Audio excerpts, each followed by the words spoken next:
உன் பொறுப்படி பாதத்தை முத்தமிட்டு ஜெபிக்கிறேன் தகப்பனே தகப்பனே.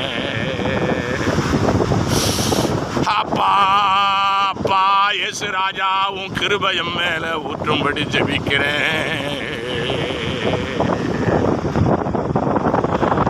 ரட்சிப்பின் நாயகனே, நல்லவரே இயேசு ராஜா, இயேசு ராஜா, சமுத்திரத்தை படைத்து இவ்வளவாய் திரளாய் கர்த்தாவே அதிசயம் செய்த தெய்வமே, உன் கண்களில் அடியனுக்கு கிருபை கிடைக்கும்படி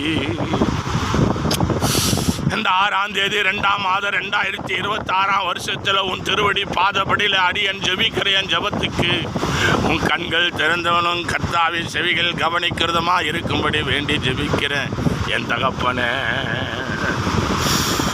நல்லவரே, வல்லவரே, ஆவியானவரே, அற்பா பிதாவே, தகப்பனே தகப்பனே, இந்த வருட கிருபை என் மேல ஊற்றுங்க சாமி.